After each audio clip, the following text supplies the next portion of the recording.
And welcome to the Howard Eskin Show. As we do this live, it is on Saturday morning, but available forever on your at least 7 social media platforms. YouTube, I found out for many people, is the easiest. You subscribe and you get notified when we have the show coming on. And the Howard Eskin Show is presented by a great partner, and that would be Stillwell Financial Advisors. Stillwell Financial Advisors, any wealth that you want to invest, Jeff Stillwell is the guy, really knows his stuff. I told you I've gotten together with him. I get to know people before they become a part of anything that I do. You will understand him. He'll understand you. Terrific knowledge and education he gave me, and he'll give you any wealth that you want to invest. Jeff Stillwell is the guy, and it's important that he's a pretty sharp guy. Now, if you want to be impressed, here's his number: 732-343-0813. 732-343-0813. Stillwell Financial Advisors, our presenting sponsor on the Howard Eskin Show. And this morning, we have, listen, I always try to have special guests. And we have a special guest, and that would be Jeremiah Trotter. But we also have something special for you this morning. Now, we're going to talk, obviously, football and the draft. As we speak, they've completed 3 rounds. There's only one surprise, but I think it's only a surprise because of his name. But we'll get into that as well. But also what I have for you is we're going to, kind of reward you for being a listener and a viewer of the program. We got a giveaway here. Yes, we've got pairs of Oakley sunglasses to give to you. So now here's how you can win. Listen carefully to my conversation on today's show with Jeremiah Trotter. And listen carefully, because I'm sure there's going to be some words of wisdom. I'm sure by me, but I'm sure by Trot as well. At the end of the show, I'll ask you a question about the interview. Email your answer through the contact page at howardeskin.com. The winner, randomly chosen from all the correct entries, and the emails must be received by midnight on Tuesday. That's 12 a.m. Wednesday, April 30th, and we'll announce the winner on the next show, which will be Wednesday, April 30th. Now, just to let you know, after Trot, we got to talk about the Phillies. They are really strong. I'm going to get into it, and we'll get into it later. But also, before we get to Trot, and there's going to be a lot of things. I don't know how many people are watching the NBA. We'll talk about draft more after Jeremiah Trotter's on. But I want to also tell you about more great partners that we have on the Howard Eskin Show. You want a pool. It's, the weather's getting nice. Don't wait, because then you're going to have to wait, because Piazza Property Pros, very popular people. The experts will come to you, whether you're going to build an in-ground pool, whether you're going to have renovations, whether you're going to have landscaping. 25 years of really great experience and expertise. And here's an important thing. They have, besides the 25 years, all their people are their people. They don't subcontract. They are their people. Excavation, landscaping, whatever you want, you can trust Piazza Property Pros. Exceptional people with exceptional results within your budget. Here's the number: 610-566-2608. You can do it today. Schedule a free consultation. That's 610-566-2608. Or check them out on the internet, piazzaoutdoor.com. You won't be disappointed. And you get tired of paying a lot of money for cable? Don't we all get tired of paying a lot of money for cable? Overpriced, but we can take care of that for you with another great participant and partner here on the Howard Eskin Show. Cut the cord with Jason. Offers an incredible service. It'll save you money. He'll come out to your house, cut the cable off. Enough of that. Set you up with a wireless service that's less expensive. Streaming services, which include local and national channels. You'll get all the Philadelphia pro games. And if you have a second home, you can hook that up. It's no extra charge. And Jason can set you up with only one monthly TV bill for both houses. For more information and to save lots of money on your cable, call Jason, 215-801-5858. That's 215-801-5858. And the car that I drive could be the car that you drive. No tariffs. There's no tariffs when you buy a car now at Audi of Westchester. Audi Westchester, and I'm getting a new car probably sometime in the next month. Great state-of-the-art facility. Audi Westchester, great people, nice people, pressure-free. You want a new car. And here's another good thing. Audi Westchester is part of the Mainline Automotive Group. You'll have access to the largest selection of new and pre-owned Audi vehicles in the tri-state area. Stop by Audi Westchester. They're located 1421 Wilmington Pike, or visit AudiWestchester.com. That's AudiWestchester.com. All right. Our show this morning, and I'm excited to have him as soon as he said he could be on the program. And that would be Jeremiah Trotter, the Axeman. We got another Trotter on the team, but it just, you can't have too many Trotters, right? You can't have too many Trotters. And welcome this morning. You can't have too many Trotters, right, Trot? Hey man, working out pretty good so far. Yeah, you know what? And you got another kid on the way. Can you imagine? Has there ever been two brothers on the same team? I know the Griffeys had father and son playing for a short time, the father and son, but I don't know if there's ever been two brothers on the same team, but that's a couple of years away. Yeah. That's a couple of years away. All right. Hey, Trot, first of all, the draft is always such it's a bunch of names, but the tension is felt by the people. Now, you were a third-round pick, and I'll get into your son in a second. And I don't know where back then when you were drafted in 1998 by the Eagles, whether you thought you would go earlier, whether you thought you would go later. How tough is it back then, even then, waiting for your name to be called? It's tough, man. It's tough because you hear a lot of things. Everyone has an opinion. Every team has their own opinion, And for me, I think most teams had me on the first round board, but I failed all my physicals. So, I was hearing first round, second round, but we knew there was a possible chance I would drop because of the physicals. With my left knee, I tore my knee in college, and you're hoping somebody take a chance or somebody's doctor's evaluation is different. But, and it was a little different back then, Howard, because the first 3 rounds was on day one. So you didn't have to wait till the next day or the third day to get drafted, So if you had a party, you had a pretty good idea you could go in the top 3 rounds, so you was good. It's tough when you have a party and everybody's there and, they're looking at you and you're waiting to get drafted, then you don't get drafted.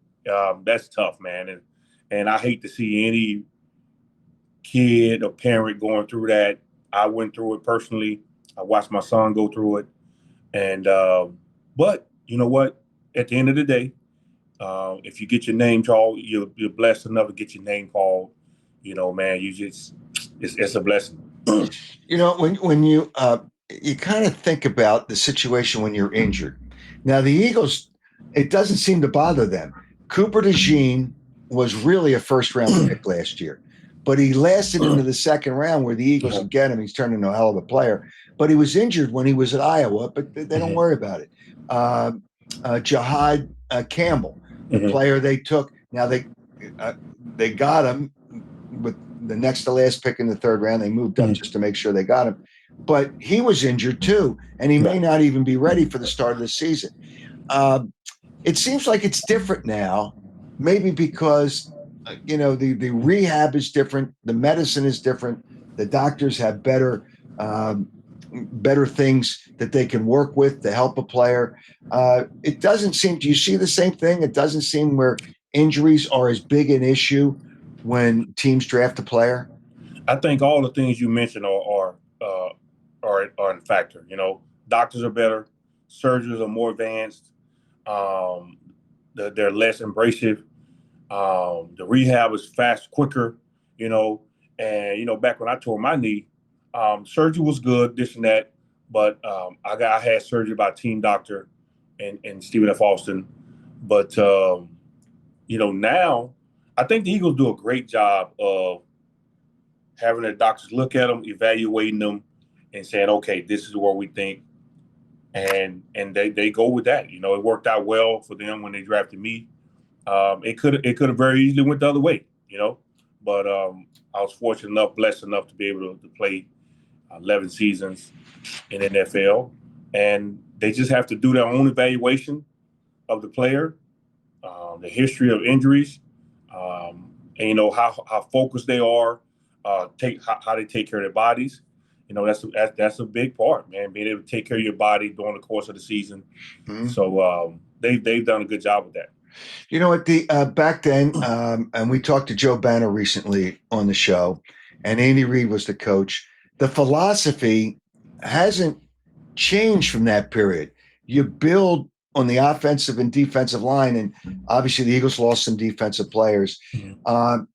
Has the game changed in that way where when teams go after, when they build a team, and you looked at the draft, the first 3 rounds, there's a lot of offensive and defensive linemen taken, in the first 3 rounds. Do you think the philosophy of a football team has changed from that time to the way they are right now? I think so. I think your philosophy has to change because the game has changed, right? The game is not the same as when I played. It's more wide open space type of game. Obviously, teams run the football, but you have to be able to throw the football. You have to be able to throw the football in order to go deep into the playoffs and win championships, right? Those days of just running the football, managing the game on the offense side of the ball, you're not going to see a lot of that. So when the game is wide open and it's faster, you have to have guys that are better in space, right? So you need linebackers, you need safeties. It's always been you need corners and D linemen, right? Now teams are starting to see you need these other guys also be able to play in space and make those big plays in space. The situation last year, and I love these people that are draft experts. They're draft experts. They all have it figured. The Mel Kipers of the world. Mel Kiper made a career here, and I don't know Mel Kiper, and he works hard, but if he was such an expert, why didn't he ever work with a team on personnel? I kind of look at that. Oh yeah, he's an expert, and he's all bent out of shape because Sanders wasn't drafted where he thought he should be drafted. There's more to that, but you had this situation last year. Trot Jr., your son, comes out, and some people, these experts, had him projected maybe the end of the first round, right? And maybe early in the second round. And then he didn't go to the 5th round. Right. Number one, why do you think that happened? But more, I guess the first thing I want to ask you is how difficult, not just for the player, but for the parents, how difficult was it for you to wait until it actually was the 3rd day because of the 5th round? It was the 3rd day, the first round, then the next 2 rounds the next day, and then how difficult was that for you? Well, to answer the first part of your question, he slipped to the 5th round because he tested bad. That's the only reason. It had nothing to do with on the field play. He was one of the top linebackers in that draft last year. Obviously, I have my own opinion, but like you said, most people had him 2nd, 3rd round, right? Mm-hmm. But he tested bad, and when you're 6 foot, 225, 227, and you test bad, in these, a lot of teams are big on numbers, right? Mm-hmm. Height, weight, speed. You hear that a lot when you're talking about evaluating players, height, weight, speed. And Jeremiah has never been the guy that's going to wow you in the 40, in the broad jump, in the vertical jump. But when you put him on the football field and you blow the whistle, that's when you're going to see a player. And a lot of times you can't explain when you see a guy make a great play on the field, you can kind of attribute that to, oh, wow, he has great speed, or he has great power, or great explosiveness. But Jeremiah has always been the type of kid that he just make plays, and you can't really explain how he makes the plays, So we understood that. But the second part of your question, as a father, it's really tough, man. It's tough because the work that has went into him getting to that point, the sacrifices that have went to him getting to that point. And, it's tough it's tough anytime to see your kid hurt, no matter what it is, right? But you understand that that's part of the process. And sometimes that drives a person to another level of dedication, intensity, and the things they're willing to do to make their goals and dreams happen. So it was tough. That was part of the process, man. It happens every year. Every year somebody gets slides in the draft or don't go where they feel like they should go. And teams take what they want. I don't have a football team. Right. I don't have any draft picks, right? And everybody likes something different, and that's fine, So, when you get your name called, man, you make the most of your opportunities, and your job is to go out there and prove everybody, right, that you should have been drafted where you feel like you should have been drafted. And that's it. The name Trotter, obviously, people knew from the 12 years you played in the NFL. It's kind of, Deion Sanders, I don't know if he got more hype or his kid Shador got more hype, but do you think that some of the projections, and you said he tested poorly and that's why he slipped, some of the projections were a little overhyped? I guess it's hard for you to say because you think your kid is a really good player because he had the last name of Trotter. No. I think I'm right because I played the position and I coached him. So me talking about him, and I've always been so honest with my kids, right? You have a terrible game, you stunk it up. You had a good game, you played well, but you could have did this better. It doesn't matter what he does. I'm gonna give him his praise, or I'm gonna get on him, and then we're gonna go to the correction and go on to the next game, whatever. So I've studied him, right? I can't sit here and say I studied all Shador games. I've watched a lot of games. I can't sit here and say I've watched as much film as a Mel Kiper, right? And I know what you said at the beginning of the show, but I guarantee you Mel Kiper's watching more film on these guys that he's talking about than a lot of other people. You know what I'm saying? And, Jeremiah, he went where he went. And listen, he just got to go to work, man. That's it. Even if you don't get your name called, you go free agent, you got to go put in the work. Because at the end of the day, when you step on that football field, it doesn't matter where you get drafted. There's a lot of pressure getting drafted in that first round. There's a lot of pressure that come with it. There's a lot of high expectations that come with it, and everybody want to get drafted in the first round. It's only 32 spots,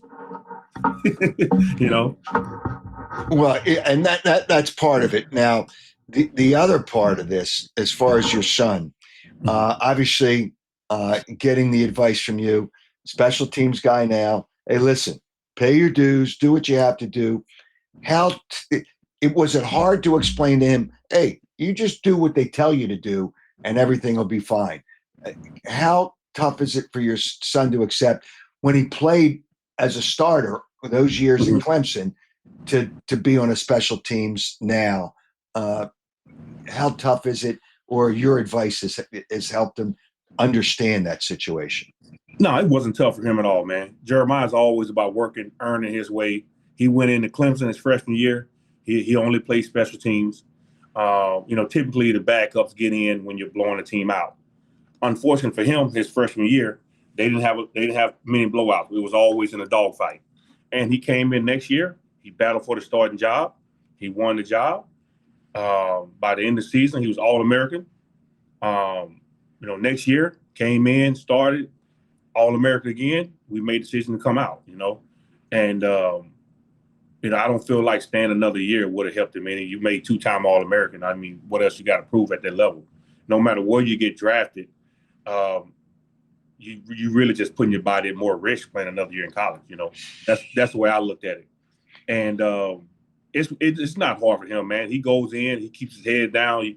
You're very seldom gonna hear him talk about anything, and he just works. He just puts in the work, man. And I told him, I said, listen, your career is a lot like mine. I didn't play my first 6 games. I didn't even dress out. I wasn't even playing special teams. I mean, to get drafted in the 3rd round, right? I was the Eagles' 2nd pick because they had Trey Thomas. They had traded the 2nd pick to bring in Hugh Douglas. I was their 2nd pick in the 2nd pick overall, and I went in the 3rd round. And to be the 2nd pick, and you have, I think Ike went in the 4th or 5th round, I'm not sure, but he was playing on special teams, and I wasn't even dressing out. So that was a tough pill to swallow, man. Just not even be good enough to play special teams. So I told Jeremiah, you already ahead of me, so just keep grinding, man. And, my career, the next year they drafted Barrett Gardner high in the second round. And we all know, how they went. Right. So you just keep working, man. Just keep working. You look at it's so many stories of guys that got looked over and they had great careers.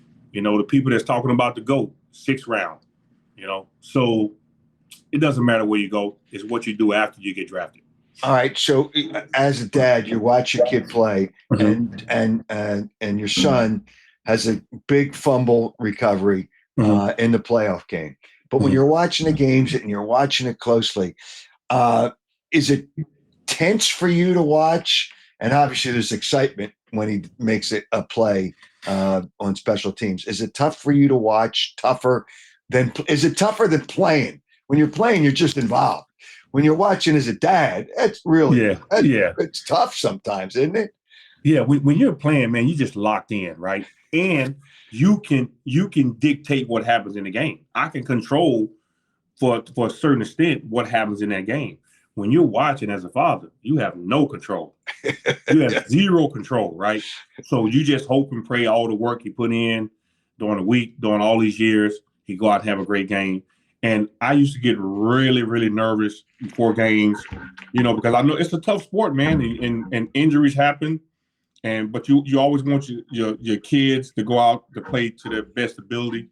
And I used to get really nervous, but I've learned over the years to I've done this.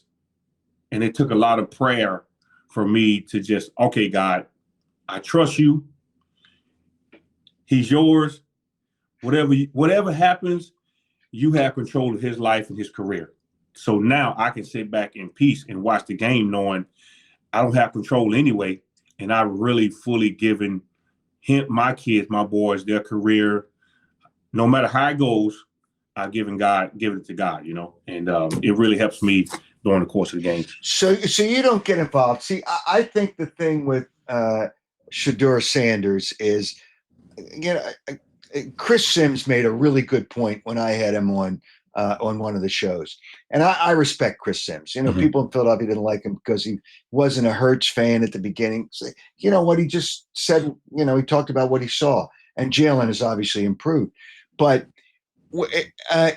he said that he needs a clean pocket. He's not as athletic as some of the other guys. And now the position, you look at the quarterbacks that are drafted, and most of them are pretty athletic, and they can escape easier. They got speed. They can do the RPOs better. And he said he's just not very good without a clean pocket. And you're not going to have a clean pocket all the time. Do you think, and I don't know how much, and you touched on it briefly, do you think part of the reason is, okay, part of it might be his play, but is part of it because they're afraid that Deion is going to get too involved? Hey, wait a minute, I don't like that offense you're running with my kid. My son's better in this offense. You think teams are worried about that with Deion because he's such a big mouth? I mean, honestly, Howard, I can't sit here and say they're not. They haven't had those conversations, right? I'm sure because when they're in their draft rooms and they're going through the drafting process, they leave no stones unturned. That's from going back to your high school counselor, asking you what type of kid he is, your high school coach, your neighbors. They're going to talk to everybody they can to figure out what type of person you are, your parents, your upbringing, or you're in a single family home, you were raised by both parents. They're going to, do all the mental evaluations. And I'm sure that those conversations have come up in a lot of boardrooms, right? A lot of meeting rooms. So that could, I'm sure that was an issue. When you lost the Super Bowl, and it was tough. You look at the Super Bowl and turnovers are killers, and that's where the Eagles were really good right now. Yeah. Your son, his first year, is on a Super Bowl champion. You're in 2004. It was the Super Bowl was in 2005. How difficult was it? I mean, you're right in that game. You're right in the, you lose by 3. You're right in the game. And how tough is it for a player to come away from that? And I don't know if you know this stat, Trot. Teams that lose, and you had a good team, teams that lose Super Bowls have not been back to the Super Bowl the next year. They've only been back once in 31 years, the loser of the Super Bowl. So the difficulty is you come off that game. How difficult is that, especially going into the next year? It's tough, man. It's tough. And that Super Bowl, I mean, obviously the Eagles winning this year and my son being on the team really helped me because I've never watched that Super Bowl again. Wow. Yeah, I never watched it, man. And it still hurts to this day, But seeing your son winning his first year, that really helped me mentally. And if I told you that the Eagles had 5 turnovers and I didn't tell you the score, what would you think the score would be? Well, it wouldn't be good. The team that had 5 turnovers, and the Eagles won a game like that. It'd be you would have said it would have been a blowout, right? Yes. So 5 turnovers. I think 3 was in the red zone, which that was automatic. That was 9 points, and you lose by 3 points. Nobody would imagine that. And I didn't think we had a good team. I thought we had a great team. We just turned the football over, and and you're going against the great Tom Brady and Bill Belichick, man. In those days, those guys was virtually unbeatable, So it was tough, man. It was tough. It was tough just knowing that you're right there on the doorstep. And for me, coming back from Washington, not starting in the beginning, then inserting to the starting lineup, only starting 8 games, making a Pro Bowl. And for me, I was thinking, man, that would be a storybook ending to go out on top with a Super Bowl. And I just knew we was going to win that game. And so it was tough. It was tough to deal with. It was tough to handle. And then, the next year, everything fell apart. The wheels came off.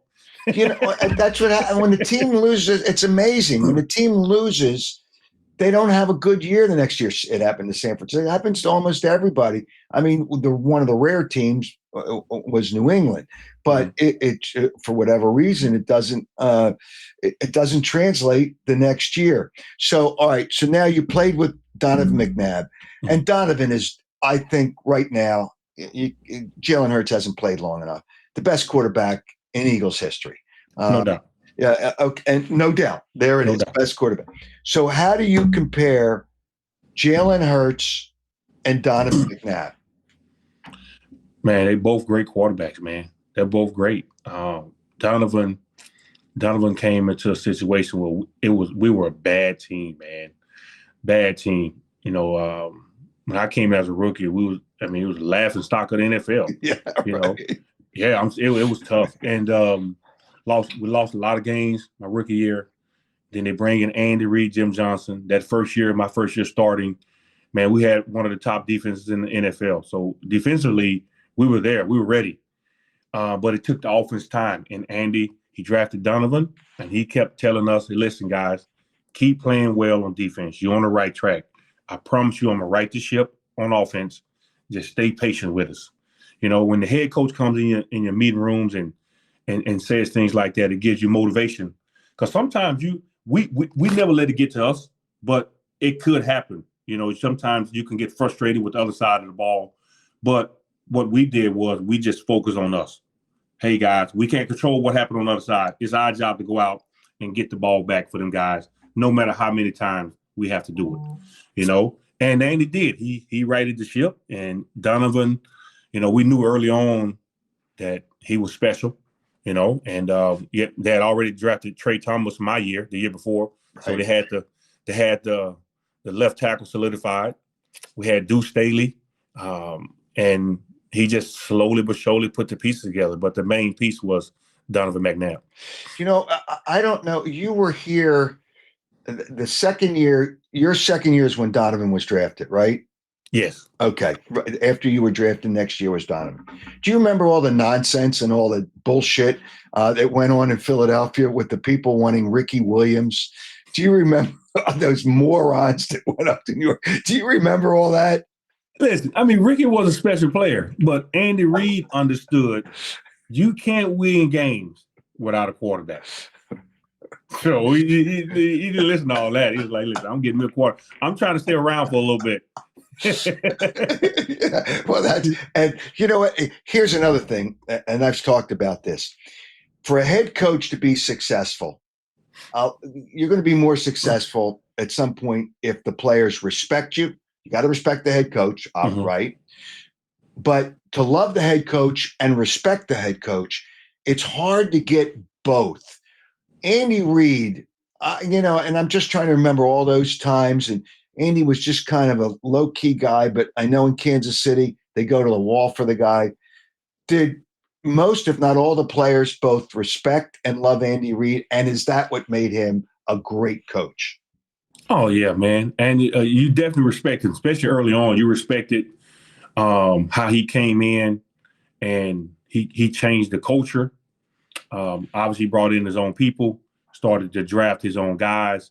Now on the defensive side of the ball, the core group of guys that kind of evolved into special players were already there, right? And then he added other pieces, but he really started to put his stamp on the offense side of the ball and then bringing in Jim Johnson too. So, and it was always liked, always respected, always loved. And I think he's even loved more now because he's not the same coach he was when he got drafted. And as you evolve as players, you evolve as coaches as well. You handle situations differently when it's contract time, or how you coach, or how you deal with a person on the field, off the field, through contract negotiations. He evolved in that way. The same way I'm sure you evolved from your first couple of years to now in broadcasting, right? You're not the same guy. You're not evolving. You're not getting better. So, well, yeah, he's always, and we called him Big Red, man. Big Red was special coach, special guy, and not surprising he's having all the success that he's having. There's nobody that the best they can be. You always strive to get better the next day. You think you're the best and you're great. And Tom Brady, whoever it was, Joe Montana, who I think's the best. But you always strive to be better. And the thing with Andy Reid, the people didn't like him because he didn't dime out the players. As a media person, you want, hey, if a guy made a mistake, you don't have to bury him, but just say, hey, this is where the mistake. And you made a few in your time. That's why you were here 3 times. Well, my situation was first situation was a lot with the money situation, but yeah, I definitely made a lot of mistakes, and listen, there's no player that's never made mistakes. There's no coaches that never made mistakes, right? So I made a lot of mistakes, made a lot of plays too. But that's the one thing that we as players respected most about Andy. No matter how blatant it was, he never dimed out the players to the media. Now, in meeting rooms, there was times when he would call out players, but in the media, he would always take the blame on himself when it was obvious whose fault it was, And we respect that as players, man.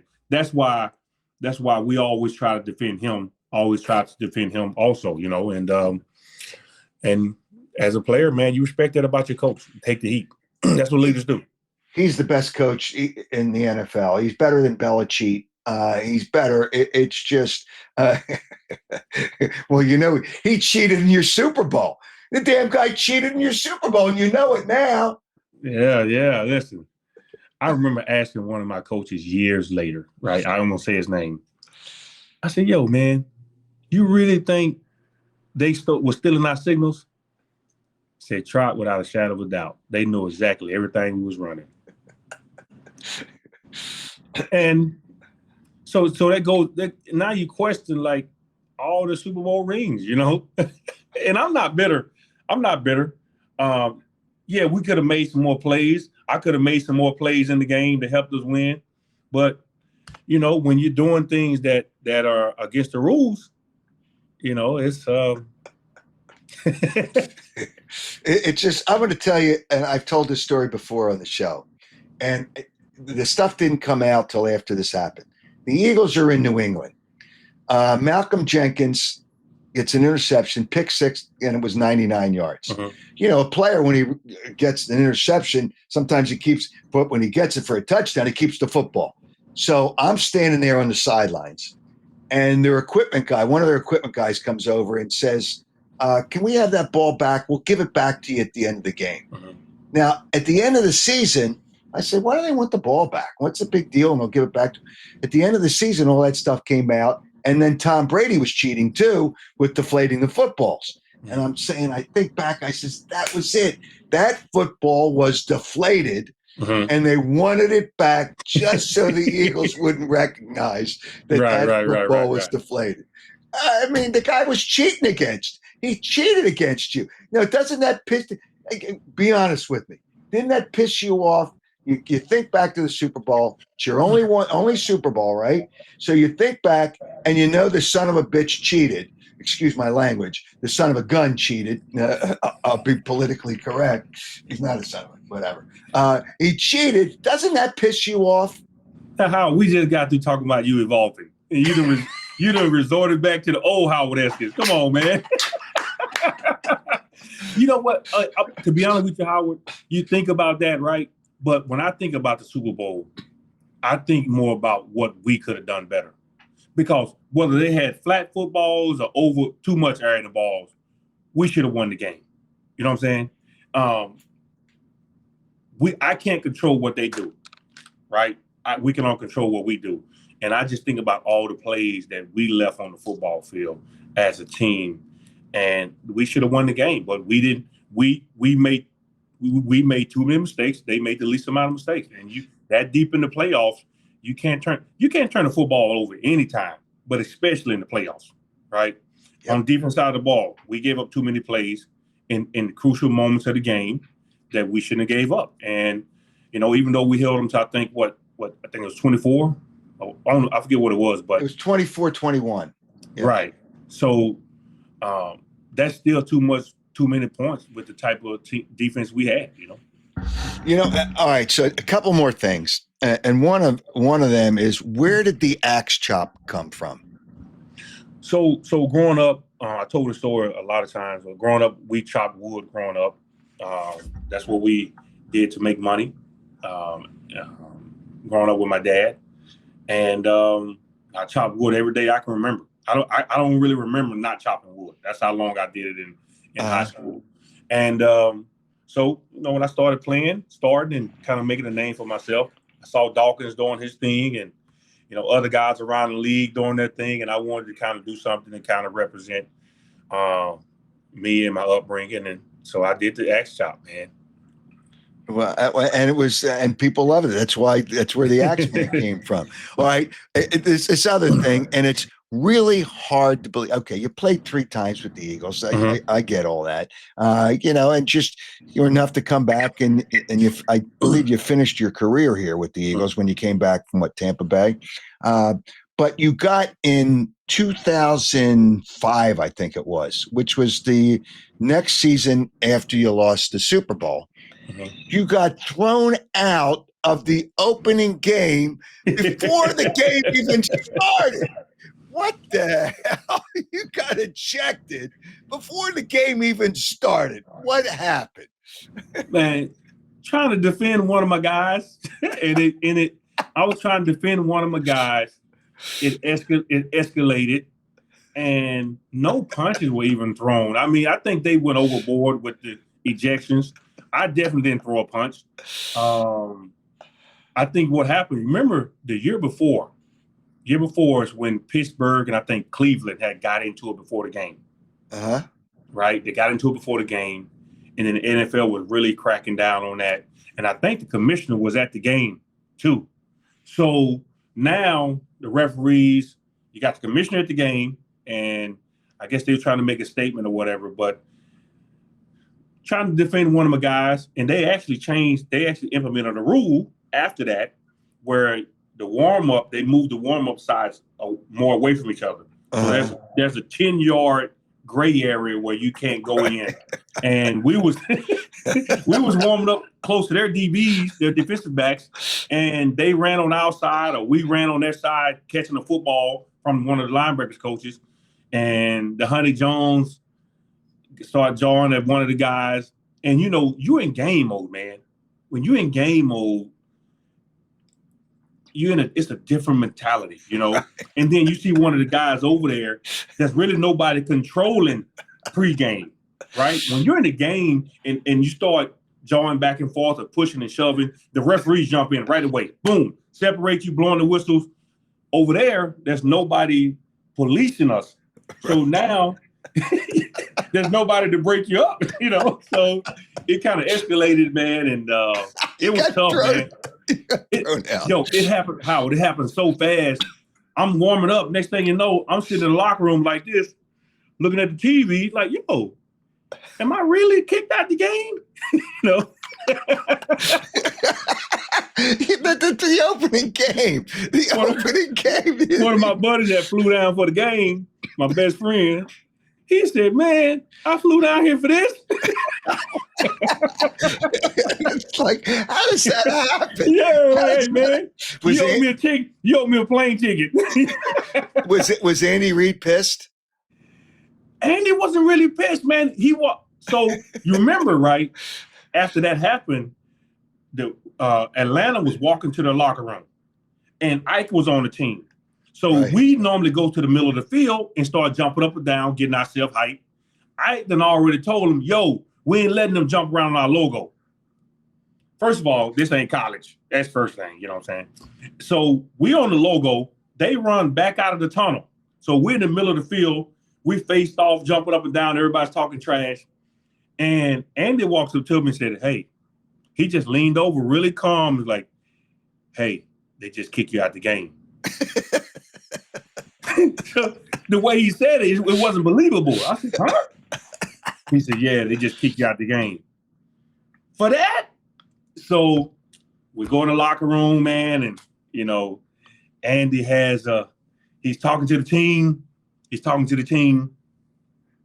Hey, man, you know what they're saying over there right now? They just got your big dog kicked out the game. They're saying they're going to run the ball down your throat. And you remember Mike LaBenjo, right? Yep. He said, LaBenjo, this your time. It's your time to prove to everybody and show up for your team, basically what he was saying. So Brian Dawkins looks at me. He said, oh, we through? He looked at me and said, oh, we in trouble, like that, right? So LaBenjo comes up to me after we break the huddle in the locker room. LaBenjo comes up to me and said, Trot, man, how could you do this to me? How can I do this to you? You know I ain't ready to play. I said, bro. I said, yo, it's your job to be ready to play, right? It's your job. You know, if I tell you, you should have been ready to. They tell you all the time, you're one player away from starting. I said, you should have been ready to play like that. I said, don't worry about it, just go play hard. And man, they gutted us the whole game. Warwick Dunn was killing us, and he was killing us right in the A gaps. And it was tough for me to watch because I knew I could have made those plays. But he was even tougher watching Benjo because SportsCenter did a whole segment. They did a whole segment on just Mike LaBenjo getting whooped in there, man. And I was just like, oh, yeah. So I took some heat from it from the fans. Oh, you should have known better. And I ain't throw a punch, And most of the people that I talked to said, there's no way you should have got kicked out the game, But didn't you have a? It wasn't that time. Didn't you and Ike Reese get into it before a game? Was that a game, or did he just instigate somebody else? No. We never got into it. You're probably talking about the same game. He got Atlanta all hyped up, because we was jumping on the field. So Ike takes a lot of heat for starting for me getting kicked out the game. Oh, okay. Starting that fight before the game. Oh, okay. Well, he should take a lot of heat. He was stealing money when he went to Atlanta anyway. No, man. Everybody does that. Hey, let me tell you something. Ike was coming off a Pro Bowl year when he left the Eagles on special teams. And it's tough. It's tough because only one guy in the whole NFC makes it, right? So he was coming off a Pro Bowl year. And let me tell you something. If you're on anybody's roster in the NFL, you're not stealing because that means you're one of the best players in the country. You know what I'm saying? So, Ike, man, he was a tough player. He was a special team demon. Okay. All right. Well, today, as we record the show, as we're doing the show live and people see it, you are a coach today for Stephen F. Austin. Is that correct? In their spring game? Yeah. I'm one of the I'm not calling plays, but, I'm wearing the title as one of the coaches on. Hey, don't get your ass thrown out of the game. I could see you going after an official. It's a spring game, and I could see you going after an official. If it's a tie game, me and Larry gonna line up on the goal line, go head to head. It's beautiful. You asked a question earlier about the greatest quarterbacks in Eagles history. Yeah, and I said Donovan because of how long he's played. Right.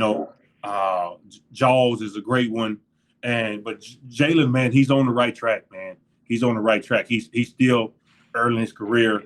He's one of the top quarterbacks in the National Football League. And when you talk about clutch, big games, man, he's special. And big game, he always shows up for big games. And I think he's just going to continue to get better and better and better, man.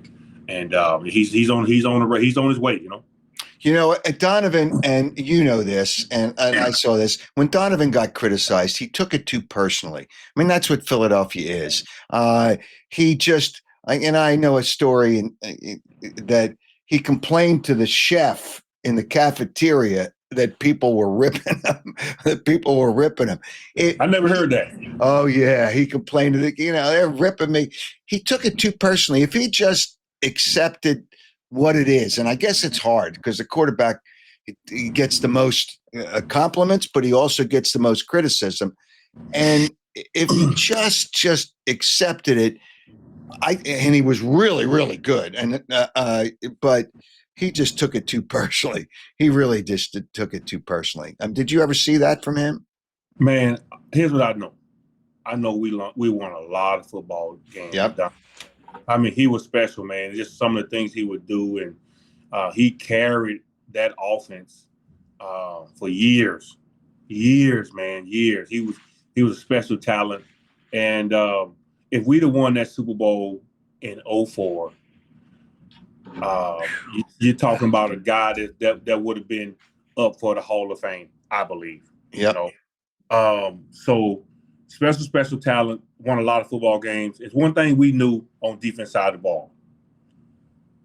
When he ran out of that tunnel and he held up that 5 like this, we were excited on defense because we knew we had a chance to win a football game, man. So very fortunate to play with Donovan.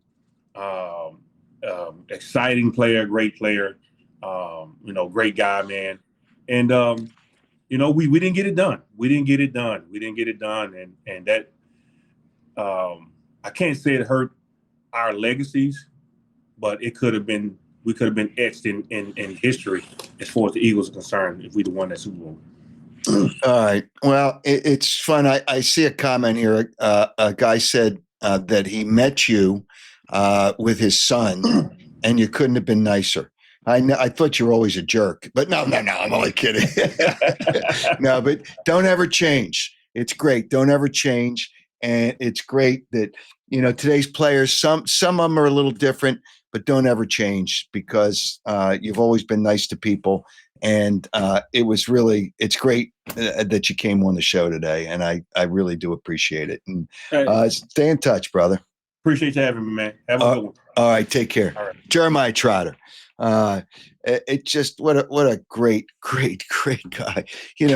Sometimes you get into these conversations, and I don't want to hold the guy up too long, but it's always so much fun. And then we talked about when he got thrown out. That was great. That was great. I didn't even ask him about T.O., but T.O.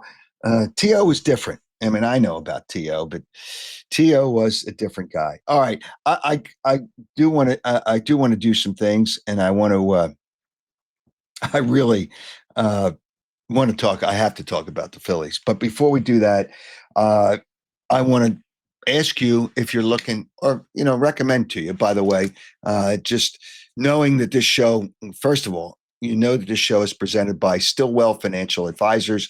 Jeff Stillwell is the guy. Any kind of wealth management, I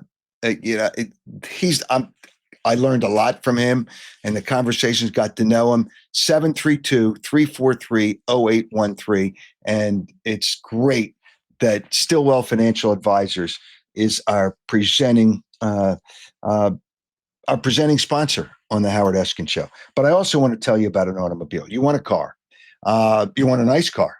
And that would be Audi of Westchester. I'm going to get, probably sometime this month, I'm going to get a car. No tariffs. There's discounts on the hybrid, the Q5 hybrid, the EQ5, $5,000 off, $3,000 off the A5.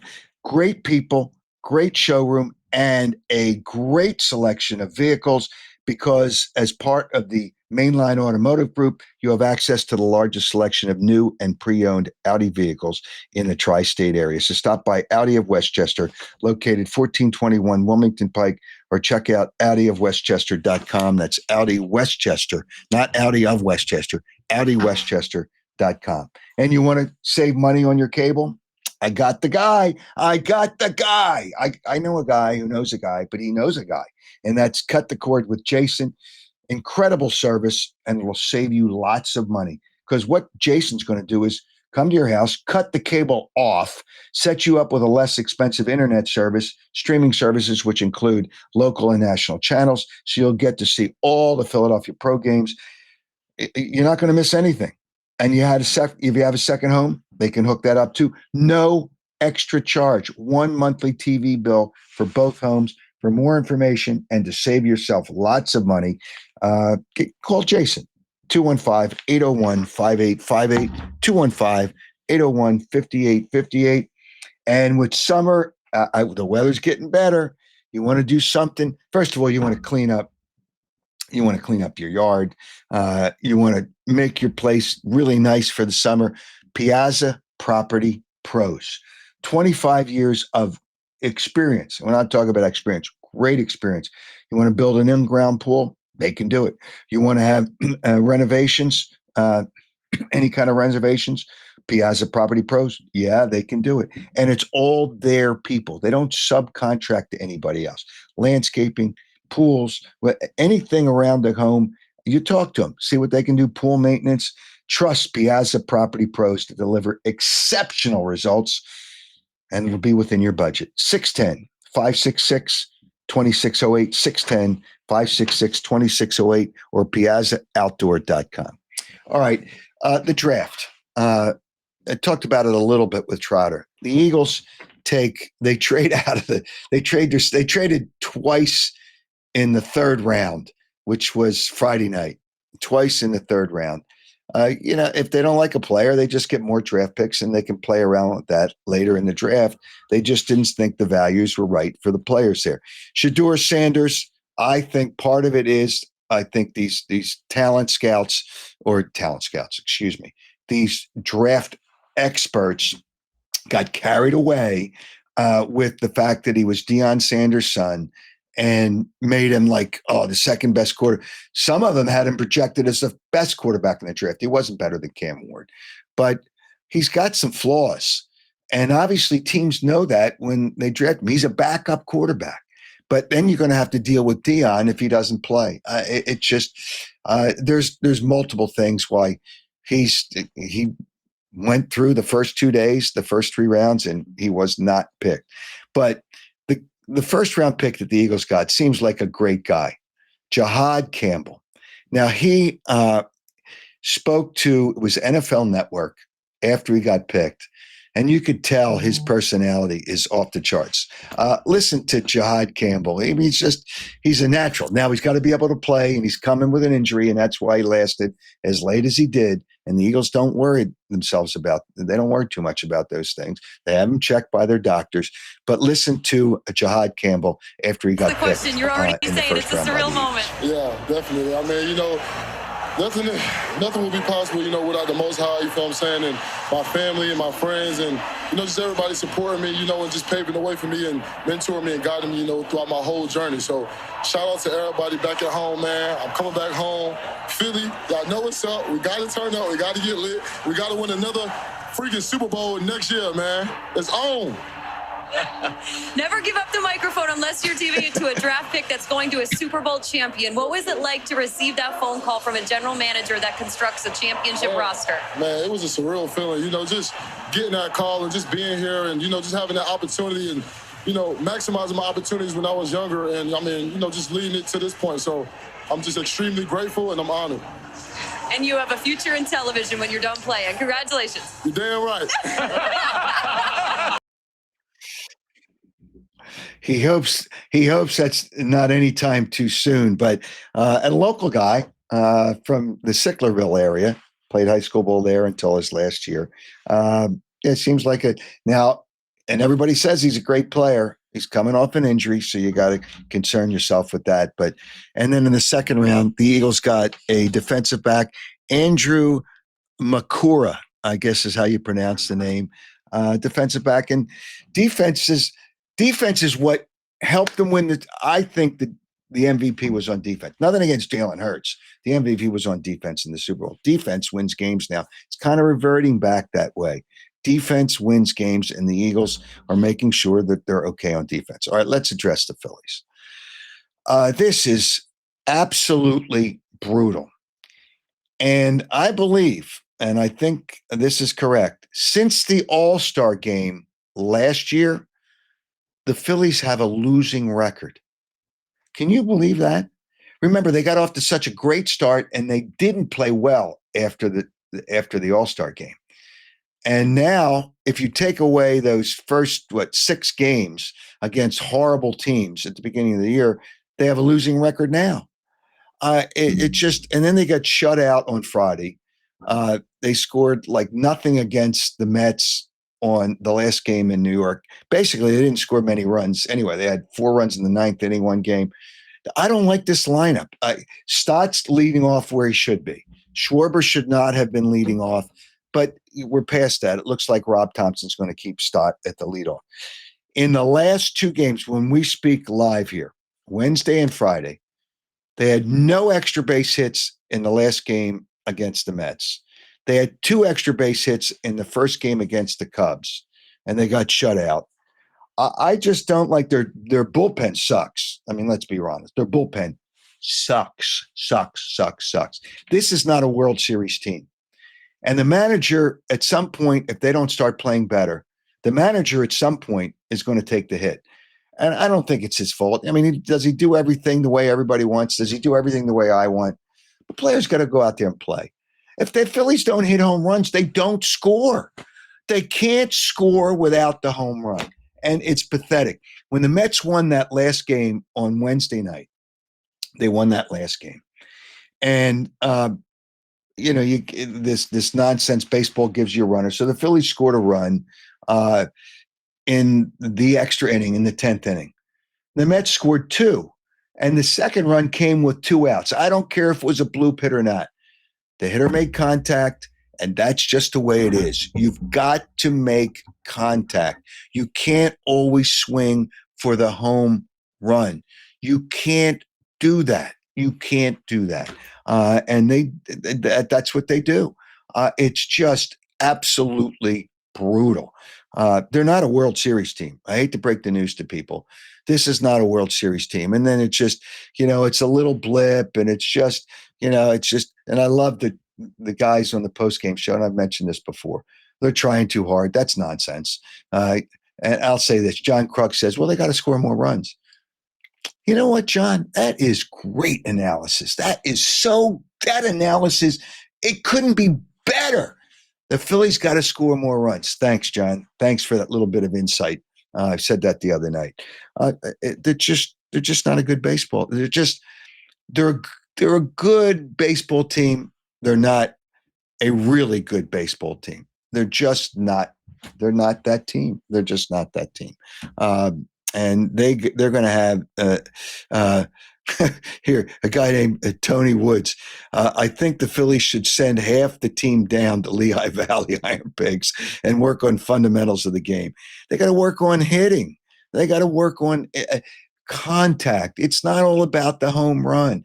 I mean, look at the top of the lineup. Stott's doing a nice job.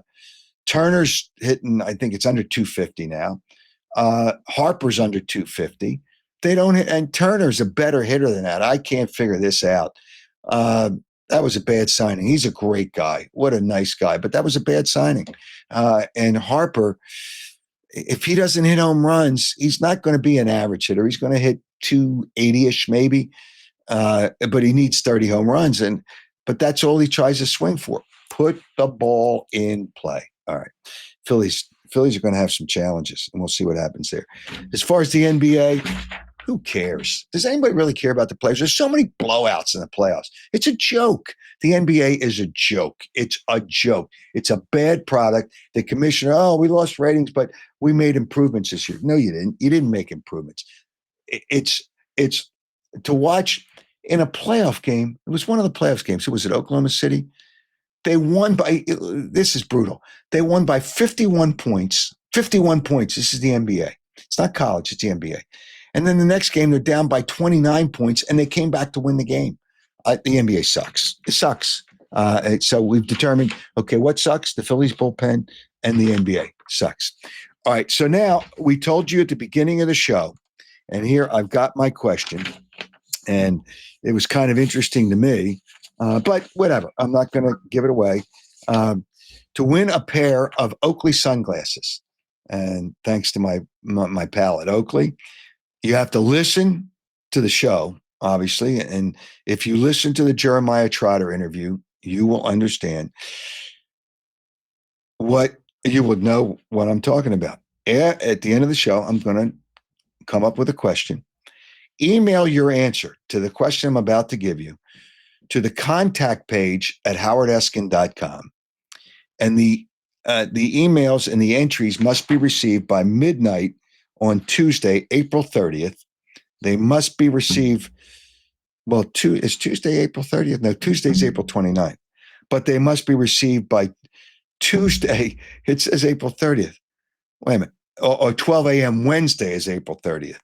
Okay, 12 a.m. Wednesday is April 30th. But they got to be received before we do our next show. And that would be midnight of that day or the night before. And I will announce the winner. All right, here's the question to win this is a really good prize. Really good prize.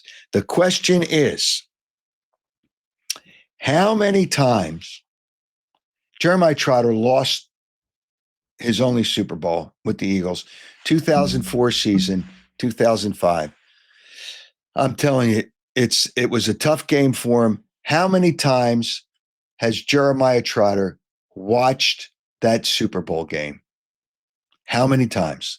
Submit your entries to howardeskin.com to the contact page. How many times has Jeremiah Trotter won this and watched that Super Bowl. And we will select. There could be people that have multiple people have the correct answer. We'll take somebody at random. How many times has Jeremiah Trotter watched his Super Bowl loss? All right. To close out the show today, as we have draft weekend, and at some point I'm going to have David Akers on. Matter of fact, I forgot to mention the Trot. Dan, you see that in the background there? Trotter was on the cover of Sports Illustrated once, and there it is. I have it, Party On. And Trotter was on it once. But to close it out, and I'm going to have David Akers on. Unfortunately, his home got struck by lightning, and he's now displaced from his home. It's unbelievable for months. But we're going to have David on. But he was the Eagles selector. Bo Allen was the selector at this year's second and third round. He didn't get to do a third rounder. But Akers was the presenter. And boy, he trolled those Dallas Cowboy fans to no end. And they deserve it because, as we know, Dallas sucks. All right, here's David Akers in the 2018 draft, and it was in Dallas. We go right now. We got a kicker with a pick. The Indianapolis Colts have traded their 49th pick to the Philadelphia Eagles. To announce the Philadelphia Eagles selection, please welcome from the University of Louisville, kicker David Akers. What's up, Dallas? Kicker's trolling the Cowboys. Last year.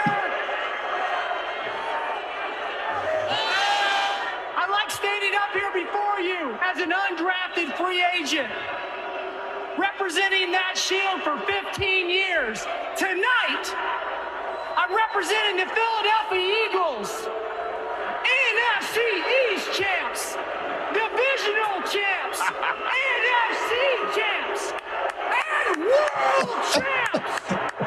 The world champs. Hey, Dallas, the last time you were in the Super Bowl, these draft picks weren't born. Tonight, we are welcome into the Eagles Look at Doug family Peterson. with the 49th pick in the 2018 draft. The NFL would like to represent the Philadelphia Eagles, Dallas Goddard. He's a tight end from South Dakota State. Go Birds! It was great. That was so good. You know, that never gets old. That never gets old. Never. Again, thanks to our presenting sponsor, Stillwell Financial Advisors. Jeff Stillwell is going to be your guy. You want to invest, Jeff Stillwell will be the guy. 732-343-0813. And thanks to all our partners and sponsors on the show, Piazza Property Pros, Cut the Cord with Jason, and Audi of Westchester. You got the question. You got a chance to win Oakley sunglasses. I see people's responses. Tim, good counsel, King PhD. Yeah, I am a doctor, Goldie Beacom College. I got a doctorate, honorary doctorate, so I am technically a doctor. Another, Fred Shaughnessy. The NBA is a torn product. Torn, they suck. They absolutely suck. Suck. But thanks for all your comments. Let me see if there's anything else. People love Akers. Legendary. It was legendary. I appreciate your comments. I appreciate you watching. And thanks for joining us on the Howard Eskin Show. And we will be back live on Wednesday at 7:30. But remember, this will live forever. And for all our sponsors, thank you. Remember, when I discuss you and I get to know you, you will live forever. It's not like radio. Radio is dying, and we know that. Your commercials, if it gets to a podcast, they're gone. They're gone. They sell it to somebody else. This doesn't happen here. You are with me forever into eternity. I suggest to you subscribe. You subscribe wherever you want. whether it's Twitter, Facebook, Instagram, or YouTube. YouTube is probably the easiest to find us and to navigate. Subscribe, and you will be notified when the next show comes up. Thank you. Have a great weekend, week, whatever it is for you. And thanks for joining us. And thanks to everybody here for the Howard Eskin Show.